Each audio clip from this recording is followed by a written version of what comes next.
నమస్కారం వార్తలకు స్వాగతం. ముందుగా ముఖ్యాంశాలు. కరోనా సోకిన కుటుంబాలను నేరుగా వివరాలు అడిగి తెలుసుకున్న జిల్లా కలెక్టర్ నారాయణ రెడ్డి.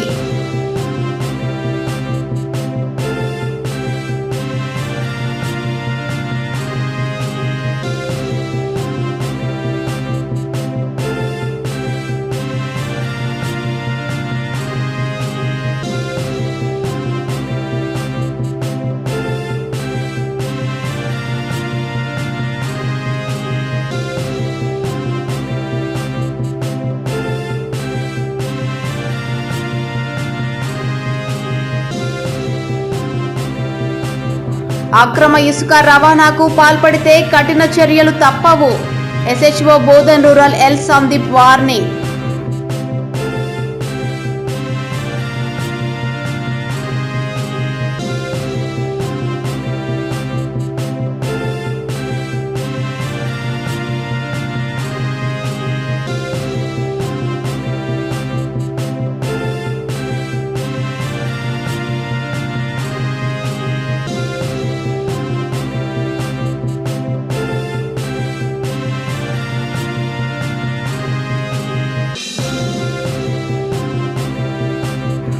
లాక్డౌన్ నిబంధనలను అతిక్రమిస్తే కఠిన శిక్ష తప్పదు. కామారెడ్డి పట్టణ సర్కిల్ ఇన్స్పెక్టర్ మధుసూదన్.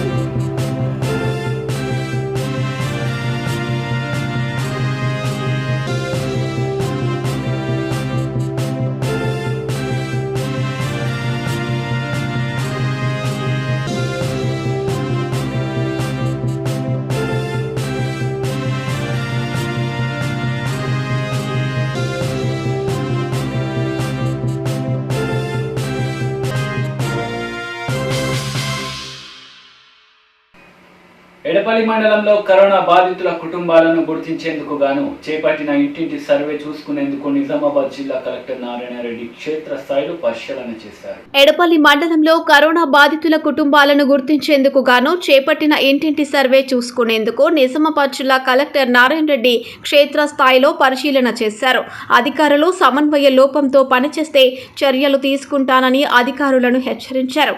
ఎడపల్లి ఆసుపత్రితో పాటు వ్యాధిగ్రస్తులను గుర్తించేందుకు ఏర్పాటు చేసిన కేంద్రాన్ని పరిశీలించారు. కాలనీలో ఉన్న కరోనా వ్యాధిగ్రస్తుల కుటుంబాలను వారికి వైద్య సిబ్బంది అందిస్తున్న మెడికల్ కిట్లు అడిగి తెలుసుకున్నారు. న్యాయవాది కాలనీలోని కుటుంబాలను వివరాలను అడిగి తెలుసుకున్నారు. వైద్య సిబ్బంది ఊరికే ఇండ్లకు వెళ్లి పేరు నమోదు చేసుకోవడం కాకుండా మందులను ఎలా వాడాలో వివరంగా చెప్పాలని, అప్పుడే ప్రభుత్వం ఆశించిన లక్ష్యం నెరవేరుతుందని అన్నారు. విధుల పట్ల అలసత్వం వహిస్తే సహించేది లేదన్నారు.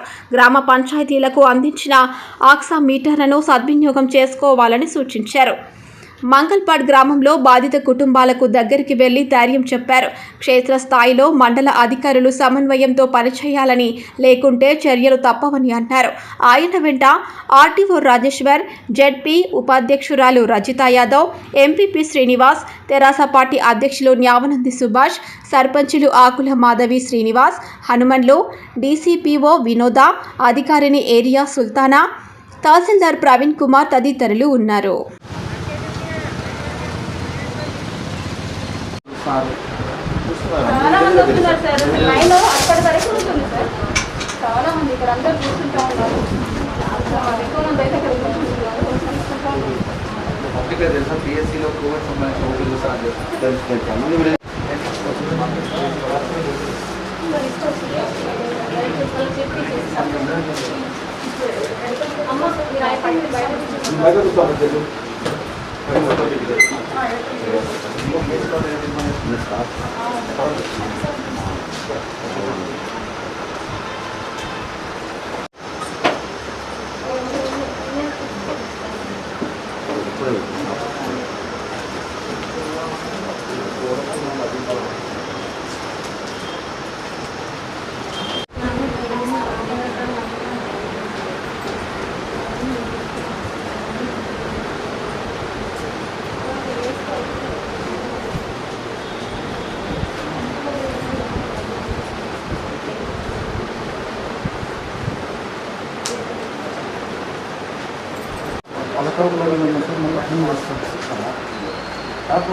హ్యాపీ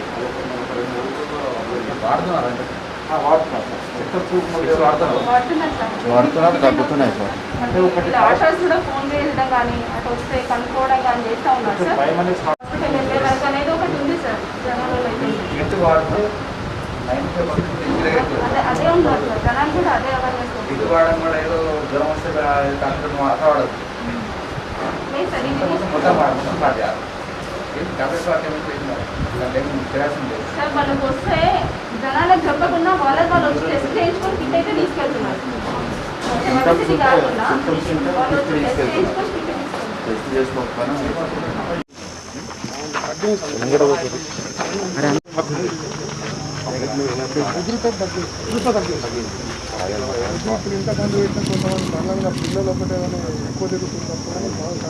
అంటే మందులు వాడుతున్నారా? వచ్చిన వాళ్ళు వాడుతున్నారు. జ్వరం ముందు మందులు వాడుతున్నారు. తప్ప వాడుతున్నారా?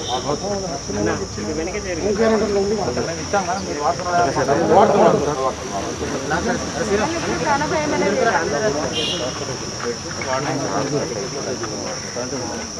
ఎంత వాడినా పర్లేదు. 4 టీంలు 20 మంది అంటే రోజుకు 5 మంది. మన ఉద్దేశం ఎండలు పట్టుకొని ఇంటింటికి తిరగాల్సిన ఉద్దేశం ఏంటి అంటే ఆ 20 మందిని క్యూర్ చేయడం. అంటే 20 కుటుంబాలు పానం పోకుండా చూసుకోవడం. ఆ చిన్న లాజిక్ మిస్ అవుతాం. ఆమె ఆ పిల్లవాడు ఎవరు కారోబారి ముందు రాను వాళ్ళ దగ్గర కిడ్సే లేవు అసలు.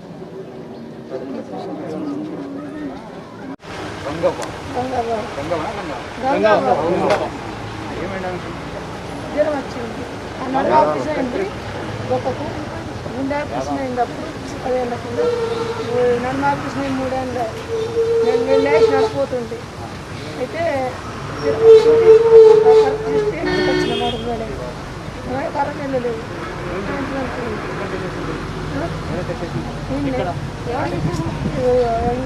అమ్మని చేసింది రాలేదు సార్. మరి తర్వాత ఫీవర్కి మందులు ఎక్కడ వాడింది? ఇక్కడ తీసుకున్నాం సార్.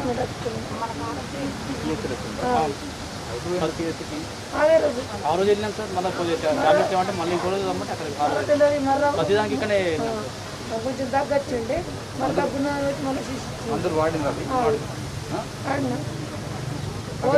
దగ్గర తక్కువ సార్. 2 రోజులు తెచ్చిన డబ్బు తక్కువ అయిపోయింది.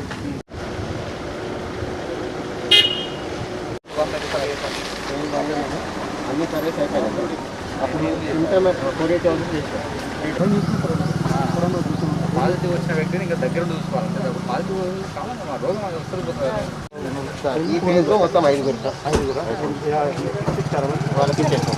టాబ్లెట్స్ మేడం వాళ్ళకి చెక్ చేస్తున్నారా? చెక్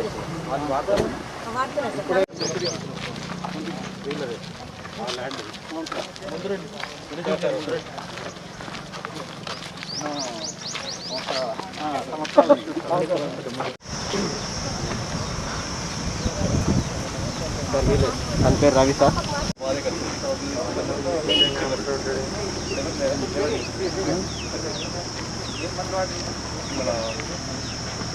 దగ్గర నుంచి అది ఇచ్చారు. అది ఆవి నవాల గుడికలు అది మేడం వల్ల తీసుకొచ్చి ఆరోగ్యశ్రీ గోళీలు అనుకో తీసుకొచ్చారు. అవి వేసుకొని తగ్గింది. అదే మందులు వాడి అదే మంది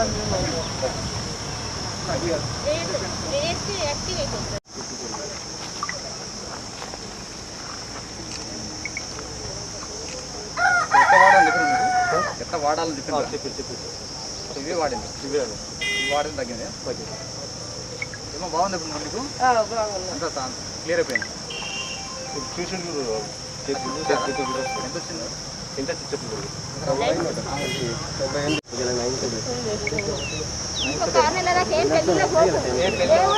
ఇక్కడ పోతలే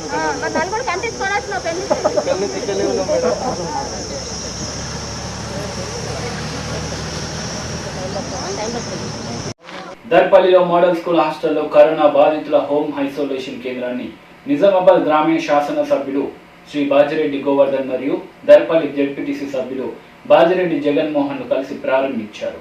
దర్పల్లిలో మోడల్ స్కూల్ హాస్టల్లో కరోనా బాధితులకు హోమ్ ఐసోలేషన్ కేంద్రాన్ని నిజామాబాద్ గ్రామీణ శాసన సభ్యులు శ్రీ బాజిరెడ్డి గోవర్ధన్ మరియు దర్పల్లి జెడ్పీటీసీ సభ్యులు బాజిరెడ్డి జగన్మోహన్లు కలిసి ప్రారంభించారు.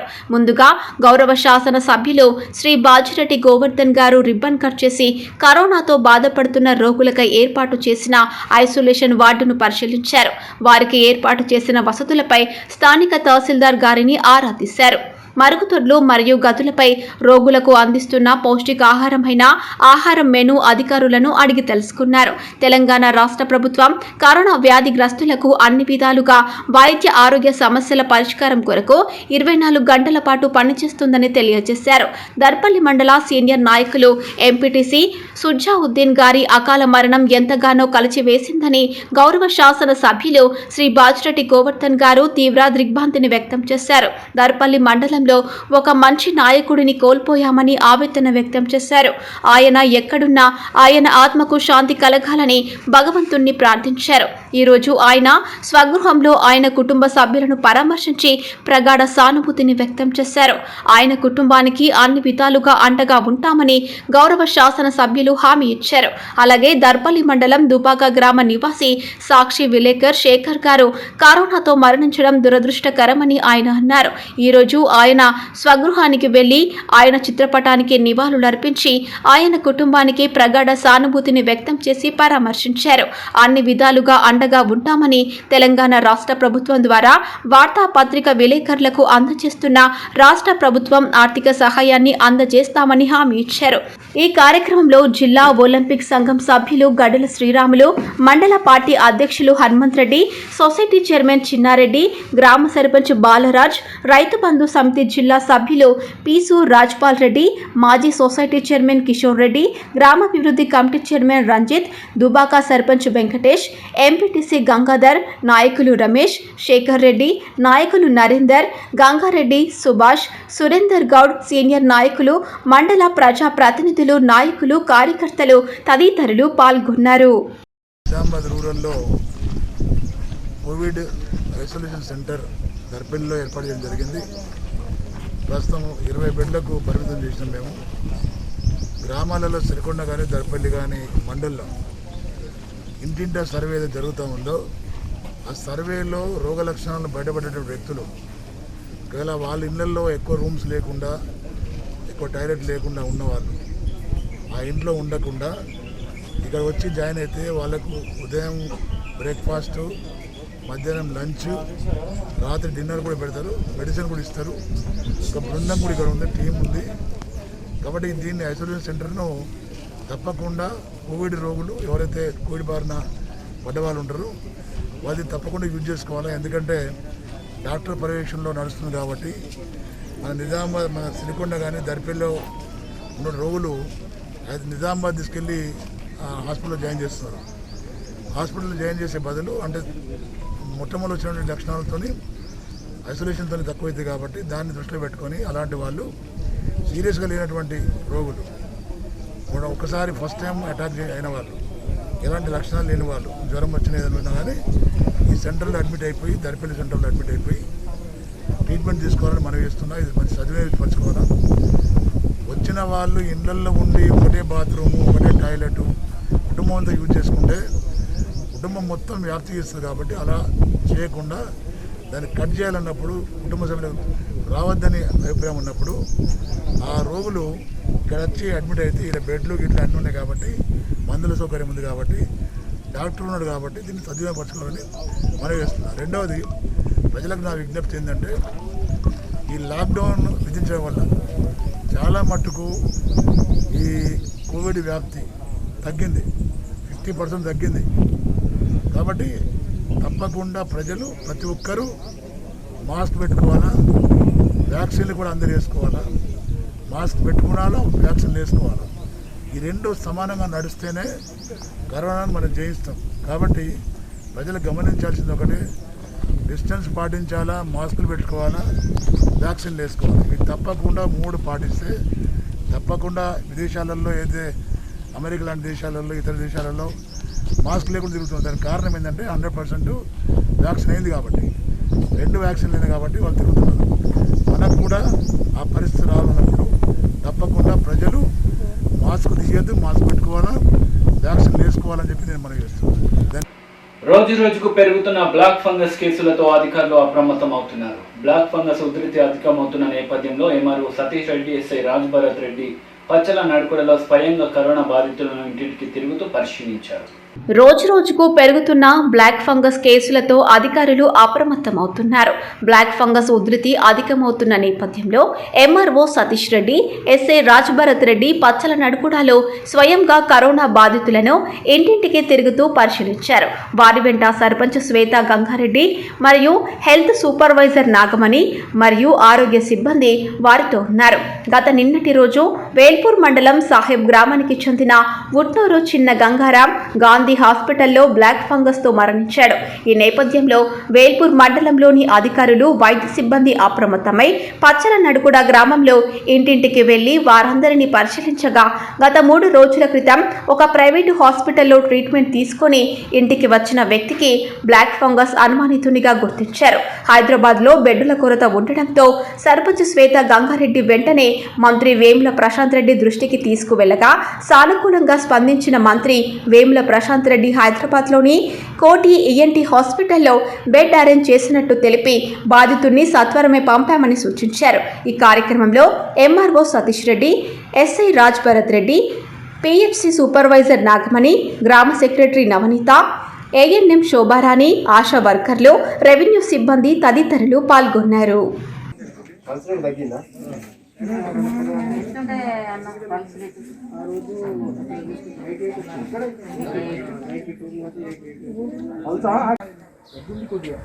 కొద్దిగా ఉంటుంది తొందరగా కూడా వస్తుంది కానీ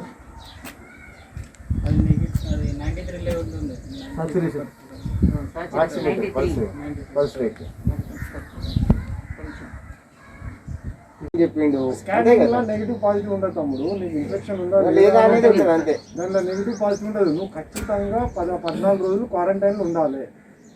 దాని తర్వాత సింటమ్స్ లేకపోతే నువ్వు నెగిటివ్ అన్నట్టే అంతే. వైరల్ లోడ్ ఎంత ఉంటుందో తెలుసుకోవడానికి ఫస్ట్ టెస్ట్ చేయాలి. ఇలా ఆయన సపరేట్ ఉంటుందా మీతో కలిసి ఉంటుందా? 6 డెల్టా గవర్నమెంట్ టెస్ట్ వేసుకోలేదు. కోవిడ్ టెస్ట్ ఇప్పుడు 7కి పాజిటివ్ వచ్చింది కదా, అంటే 21 వరకు ఉండాలి. 14 డేస్ అంటే ఇవాళకి 11 రోజు సార్, ఇవాళకి 11th డే అయింది ఆయన క్వారంటైన్. ఇంకా కొద్ది రోజులు ఉండాలి. యాక్చువల్గా మీరు ఫోన్ చేసినప్పుడు మళ్ళీ మన టెస్ట్ చేపిస్తే పాజిటివ్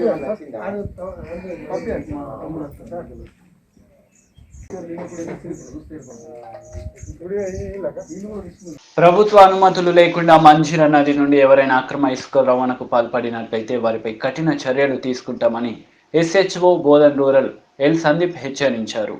ఈ రోజు తేదీ 18/5/2021 నాడు రాత్రి కొప్పర్గా శివారునందు మంజీరా నది నుండి ప్రభుత్వం నుండి ఎలాంటి అనుమతి లేకుండా కొప్పర్గా నివాసి అయిన షేక్ అలాం సన్న ఫారిద్ అను వ్యక్తి తన ట్రాక్టర్ నంబర్ TS16FS 7337 గల దానిలో అక్రమంగా ఇసుకను తరలిస్తూ ఉండగా పట్టుకుని అతనిపై కేసు నమోదు చేయబడినది.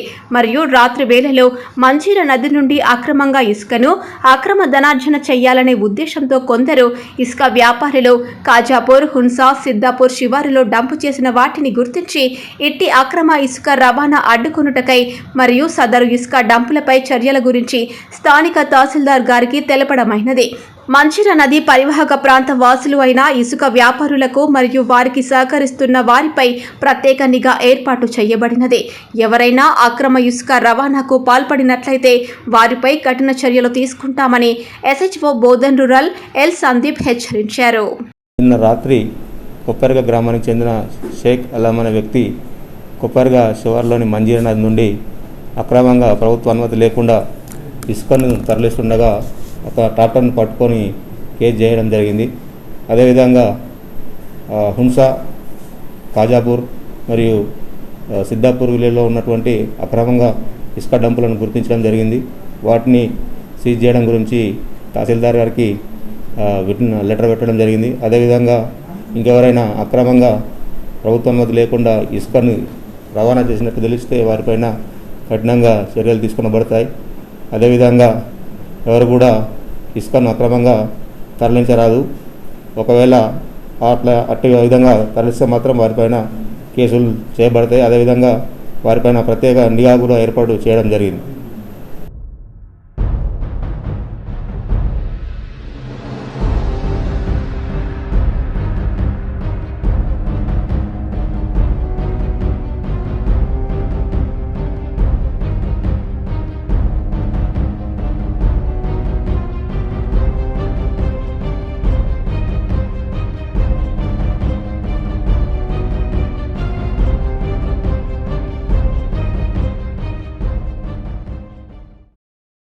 కుటుంబ భారాన్ని మోస్తూ ఎన్నో కష్టాలు పడుతూ కన్న వారిని విడిచి విదేశాల్లోకి వెళ్లి చిక్కుల్లో పడుతున్న గల్ఫ్ బాధితులకు అండగా నిలుస్తుంది జీడబ్ల్యూఏసీ ట్రస్ట్. మేమున్నామంటూ ఆ బాధితుల గుండెల్లో భరోసాను నింపుతుంది. కడ వరకు తోడుగా ఉంటామని చేయూతనిస్తూ ముందుకు సాగుతుంది. ఆత్మహత్య శరణ్యం అనుకునే వారికి ఆపన్న హస్తం అందిస్తుంది జీడబ్ల్యూఏసీ ట్రస్ట్. అందరికీ నమస్కారం అండి. జేఎన్ఆర్ఐ పాలసీ ముఖ్య విషయం ఏంటంటే, నేను ఇక్కడ బేరన్ నుండి మాట్లాడుతున్నాను లైవ్. బేరన్ గల్ఫ్ కార్మికుల అవగాహన వేదిక, గల్ఫ్ అవేర్నెస్ సెంటర్ బేరన్ శాఖ అధ్యక్షుడిని. నా పేరు గణేష్ తుర్తి. ముఖ్య విషయం ఏంటంటే, మొన్న 4 days అవుతుంది, 4 రోజుల క్రితం సిద్దిపేట జిల్లా దోబి గల్లీ చెందిన భూపాలపల్లి కృష్ణ అన్న అనే వ్యక్తి ఇక్కడ ఉరివేసుకొని చనిపోవడం జరిగింది. అప్పుల బాధకు, పుట్టగొడవక ఇంటి దగ్గర పరిస్థితులను బట్టి అన్ని రకాలుగా ఈ కరోనా పరిస్థితులలో ఇది కాబట్టి ఇబ్బందులు జరిగి కొంచెం మనోధైర్యం కోల్పోయి అతను అన్న సూసైడ్ చేసుకోవడం జరిగింది. ఉరివేసుకొని పరిస్థితులను బాగోలేక. దానికి మన గవర్నమెంట్ కూడా అన్ని రకాలుగా ఆదుకొని ఇప్పటికైనా కానీ ఇట్లా ఎన్ని రోజులు ప్రతి ఒక్క గల్ఫ్ కార్మికుడికి 10 లక్షల నుంచి 5 లక్షల నుంచి 10 లక్షల దాకా ఎస్కిలేషియా ఇవ్వాలని మేము ఖచ్చితంగా డిమాండ్ చేస్తున్నాం గల్ఫ్ కార్మికుల అవగాహన వేదిక తరపు నుంచి. అలాగే ఇక్కడ ఒక ముఖ్య విషయం చెప్పడానికి ఎందుకు వచ్చానంటే, Telangana Gulf welfare association central association అధ్యక్షుడు పట్కూరు బసంత్ రెడ్డి అనే వ్యక్తి ఓన్లీ సోషల్ మీడియాలల్లో, పేపర్లలో, న్యూస్లలో రావడానికి కొరకే ఫోకస్. అతని జేబులో నుంచి ఎవరికన్నా ఒక కుటుంబానికి పోయి ఒక 10,000 ఆర్థిక సాయం చేసింది ఒకసారి చూపెట్టమనండి. నేను ఫస్ట్ ఆఫ్ ఆల్ డిమాండ్ ఇది.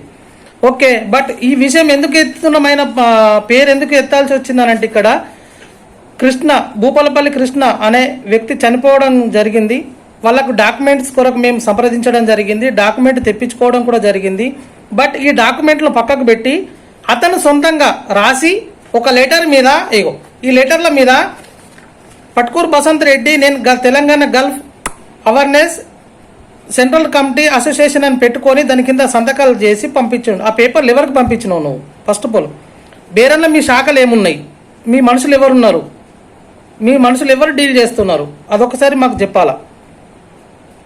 సెకండ్, ఓకేనా? థర్డ్, ఫస్ట్ వచ్చేసి ఇలా ఎంతసేపు మీరు డబ్బాలు కొట్టుకొని పేపర్లలో పోజులు ఇచ్చుకొని డాక్యుమెంట్లు మేము తెప్పించి మేము అన్ని సబ్మిట్ చేసి ఎంబెసీలో పొన్న మేము తిరిగి డ్యూటీలో వదులుకొని డ్యూటీల టైంలో కూడా మేము రిక్వెస్ట్ చేసుకొని కంపెనీ యజమానులతోటి మేము ఇక్కడికి పోయి అక్కడ చేసి వాస్తవం ఏంది అవాస్తవం ఏంది ఇక్కడ ఎలా ఉంటుంది ఏందనేది తెలుసుకొని మేము చేస్తే ఉంటే మధ్యలో వచ్చి మీరు ఏలు పెట్టడానికి మీకేముంది? చెయ్యి, నువ్వు కాదంటలే. గల్ఫ్ కార్మికుల కొరకు నువ్వు చేస్తున్నానంటే నీకు మేము మద్దతు కూడా ఉంటుంది ఖచ్చితంగా. నువ్వు చేసినా నేను చేసినా మన గల్ఫ్ కార్మికుడికి హెల్ప్ కావడానికి కొరకే, అర్థమైందా? హెల్ప్ చేయడానికి కొరకే నువ్వు చేసినా మేము చేసినా ఓకే. బట్ నువ్వు ఒకసారి ఒక మనిషి ఒక టేకప్ చేసిన కేసును నువ్వు ఎలా చేస్తావు తెలుసుకోవాలి కదా. మీరు పెద్దలే కదా, పేపర్లలో, న్యూస్లలో, టీవీలలో, డిబేట్లలో కూర్చుంటారు కదా. అయితే అదే లేదా మీకు? మర్చిపోయారా? 20 రూపాయల నోట్ బాండ్ పేపర్ మీద రాసి నీ సంతకాలు పెట్టేసి ఇంటోళ్ళ సంతకాలు లేకుండా కూడా మీరు పేపర్లో షో చేసి మళ్ళీ బేరన్కి మాకు పంపించారు. మీ పేపర్లో తిరిగి మళ్ళీ మా దగ్గరికి వచ్చినాయి. మీ క్యాండిడేట్లు ఎవరు ఉన్నారు? ఫస్ట్ ఆఫ్ ఆల్ మాకు చెప్పాల్సిన బాధ్యత ఉంది. మీరు ఖచ్చితంగా ఫేస్బుక్ లైవ్ ద్వారా చెప్తారా, వట్టిగా చెప్తారా? మీరు మాకు చెప్పాలా. నేను ఫస్ట్ డిమాండ్ చేస్తున్నా గల్ఫ్ కార్మికుల అవగాహన వేదిక నుంచి, బేరన్ శాఖ తరపు నుంచి. ఇది మాకు సంబంధించిన మ్యాటర్ కాబట్టి మేము ఇక్కడ ఉన్నాం. ఇస్మాయిల్ కంపెనీలో చనిపోయిండు, 4 days అవుతుంది అన్న చనిపోయి. ఓకే, గురువారం రోజు చనిపోయాడు. మీరు ఇంతకుముందు కూడా నేను ఇంకొకటి ఇది ఎందుకు ఇవ్వాలి నేను ఇది అంశాన్ని లేవనెత్తుతున్నానంటే ధర్మారం డిచ్పల్లి గ్రామం, ధర్మారం గ్రామం డిచ్పల్లి మండల్ చిరంజీవి ధనరాజ్ ఫస్ట్ పోల్ డెడ్ బాడీ నేను పంపిస్తే అక్కడికి వెళ్ళి మీరు లైవ్ పెట్టుకొని నేను తెప్పించినని మీరు పోజులు ఇచ్చుకున్నారు. ఆ రోజు మీరు నన్ను కడిగి పాడేసేది, కానీ వద్దులే ఎవరిలో అయితే ఉన్నదో అతనికి హెల్ప్ కావాలని 1,45,000 రూపాయలు కంపెనీ నుంచి వచ్చే హిసాబ్ల కాడికి వెళ్ళి వాళ్ళ కూతురు ఉంటుంది, పెద్ద అమ్మాయి, స్నేహ టీవీలో యాంకరింగ్ చేస్తుంది. వాళ్ళు మేలుకు నా పేరు మెన్షన్ చేసి పంపించి అక్కడ మా వ్యక్తి ఉన్నాడు మీకు అన్ని సబ్మిట్ చేయాలని చెప్పితే కూడా మేము తీసుకొని ఇచ్చేసినాం. సెకండ్ వేవ్ వేగంగా వ్యాప్తి చెందుతున్న నేపథ్యంలో ప్రజలు జాగ్రత్తగా ఉండాలని కామారెడ్డి పట్టణ సర్కిల్ ఇన్స్పెక్టర్ మధుసూదన్ తెలిపారు. లాక్డౌన్ నిబంధనలను అతిక్రమిస్తే జరిమానాలు విధిస్తామని తెలిపారు. లాక్డౌన్ లో ఎవరైనా బయటకు వస్తే కేసులు నమోదు చేస్తాం. కామారెడ్డి పట్టణ circle inspector S Madhusudan. Corona మహమ్మారి సెకండ్ వేవ్ చాలా వేగంగా వ్యాప్తి చెందుతోంది. ప్రజలు చాలా జాగ్రత్తగా ఉండాలని కామారెడ్డి పట్టణ సర్కిల్ ఇన్స్పెక్టర్ ఎస్ మధుసూదన్ తెలిపారు. పనులు ఉంటే తప్ప ఎవరు బయటకు రాకుండా ఉండాలి. ఒకవేళ ఎవరైనా వస్తే వారికి 1,000 రూపాయల జరిమానా మరియు వారిపై కేసు నమోదు చేయిస్తామన్నారు. అంతేకాదు వారి యొక్క బండ్లను సీజ్ కూడా ఖచ్చితంగా చేస్తామని ఆయన తెలిపారు. మీరు ఇబ్బంది పడద్దు, పోలీసులను ఇబ్బంది పెట్టద్దు అని ఆయన ప్రజలకు తెలిపారు. రాత్రనక పగలనక చాలామంది పోలీసు సిబ్బంది వారి కుటుంబాలకు దూరంగా ఉంటూ డ్యూటీలు చేస్తున్నారు. కావున ప్రజలు కూడా ఆలోచించి పోలీసులకు సహకరించాలని సిఐ మధుసూదన్ ప్రజలకు విజ్ఞప్తి చేశారు. మాతో పాటు డాక్టర్లు, నర్సులు కూడా చాలామంది కరోనా పేషెంట్లకు సేవలు అందిస్తున్నారు. ప్రజలు లాక్డౌన్ సమయంలో రోడ్లపైకి రాకుండా ఉండాలన్నారు. పోలీసు వారికి సహకరించాలని విజ్ఞప్తి చేశారు.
ప్రభుత్వ లాక్డౌన్ను మార్నింగ్ 10 o'clock నుంచి మరుసటి రోజు మార్నింగ్ 6 o'clock వరకు అమలు చేయడం జరుగుతుంది.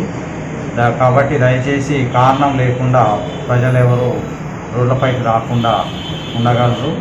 ఎందుకంటే బయట తిరగడంతోనే వచ్చే సోకే అవకాశం ఎక్కువగా ఉన్నాయి కాబట్టి అత్యవసరం అయితే తప్ప ప్రజలు ఎవరు రోడ్ల మీద రాకూడదు. ఇప్పటి వరకు ప్రతిరోజు 150 వరకు వెహికల్స్ పైన చలాన్ చేయడం జరుగుతుంది. మరియు షాప్ల పైన సోషల్ డిస్టెన్స్ పాటించకపోతే వారిపైన కూడా కేసులు చేయడం జరుగుతుంది.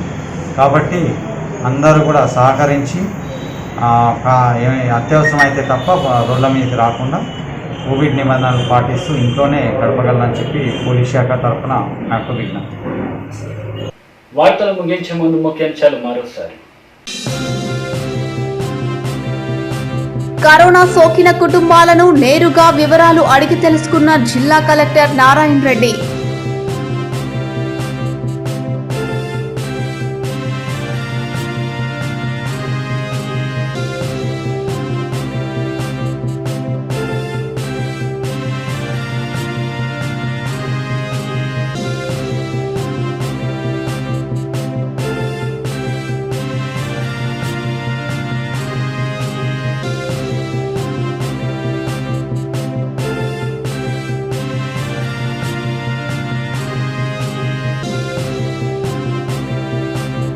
అక్రమ ఇసుక రవాణాకు పాల్పడితే కఠిన చర్యలు తప్పవు.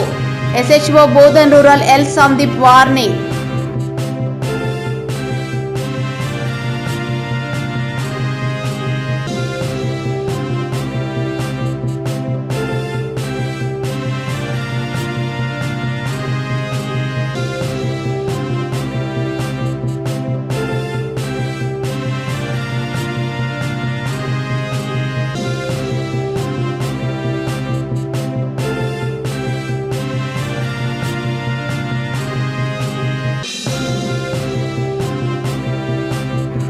లాక్డౌన్ నిబంధనలను అతిక్రమిస్తే కఠిన శిక్ష తప్పదు.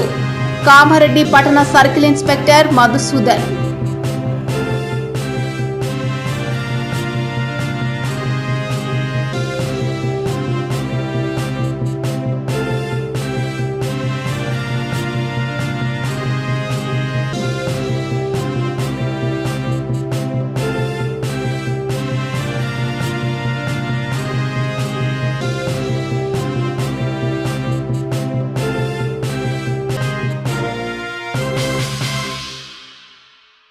ఈ వార్తలు ఇంతటితో సమాప్తం. తిరిగి ప్రసారమయ్యే వార్తలు మళ్ళీ కలుద్దాం. అంతవరకు సెలవు. నమస్తే.